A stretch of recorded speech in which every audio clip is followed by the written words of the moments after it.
최근에 정부에 의해서 추진되고 있는 부동산 대책에 대해서 다시 한번 말씀을 드리겠습니다.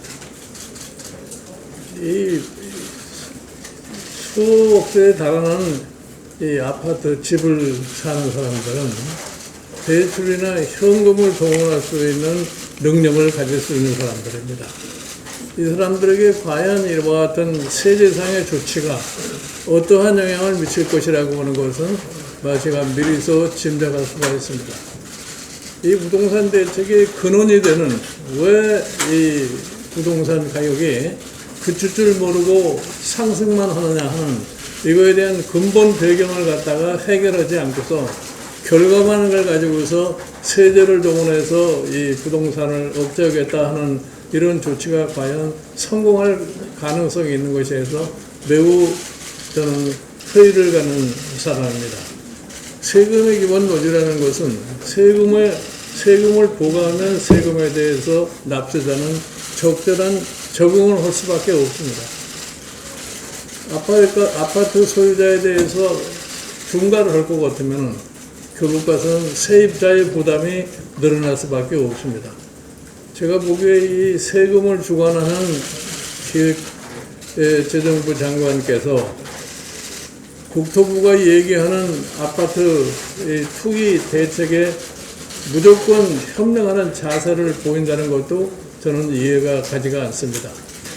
저는 부총리가 왜 우리나라의 이 수도권에 이 아파트 값이 그칠 줄 모르고 상승하고 있는가에 대한 근본적인 배경이 뭐라는 것에 대한 좀 제대로 된 설명을 국민 앞에 내놓지 않을 것 같으면은 지금 이번에 취하고 있는 조치라고 하는 것은 결국 가서 소위 정상적인 일반 국민에 대한 부담만을 넓힐 뿐입니다. 저는 이런 이 부동산 대책을 보고 과연 우리나라의 소위 세금을 다루는 장관이나 이 주택 정책을 다루는 국토부 장관이 과연 현재까지의 여러 가지 상황을 놓고 봤을 적에 우리 경제 정책을 갖다 이끌어갈 수 있는 능력이 있는 사람들인지에 대한 의심은 하지 않을 수 없습니다.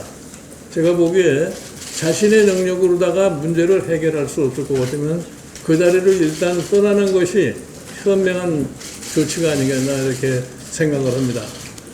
저는 최근에 이 부동산 대책이라는 것이 과연 이 실질적인 어떤 효과를 가져오기 위한 대책이 아니라 그저 상황이 전개되어 있으니까 일단 한번 이 발표를 해서 무마를 해보자 하는 이러한 식의 정책이 아닌가 이렇게 생각합니다. 다시 한번 정부에게 강력히 말씀을 드립니다. 왜 우리 부동산이 이렇게 뛰고 있는가? 여러분들 잘 아시다시피 지금 이 코로나 바이러스로 인해서 지금 여태까지 겪어보지도 못한 통화의 엄청난 팽창이 이루어지고 있습니다. 아울러서 금리가 아주 최저 수준으로 떨어지고 있는 상태입니다. 일반 경제인들의 심리가 뭐가 되겠어요? 결국은 앞으로 전망을 해볼 적에 통화 가치는 떨어지고 실물의 가치는 증가할 수밖에 없다는 생각을 하게 될 겁니다. 그렇기 때문에 너나 할 거 없이 서울의 수도권에 집을 하나 마련해야 되겠다고 하는 것이 일반적인 지금 상식으로 통하고 있습니다.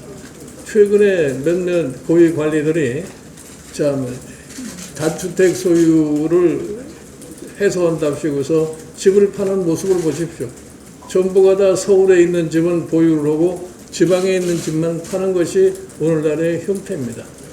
과연 이런 상황에서 부동산 대책이 효과적인 결과를 가져올 거라고 하는 것은 의심을 할 수밖에 없게 되었습니다. 그래서 보다 근본적인 대책, 수도권에 계속해서 인구가 집중이 되고 수도권에 집을 가져야만이 내 재산을 갖다 보호할 수 있다고 하는 일반 국민의 심리를 해소하지 않고서는 절대로 이 부동산 대책이라는 게 성공할 수 없다고 하는 것을 다시 한번 경고를 합니다.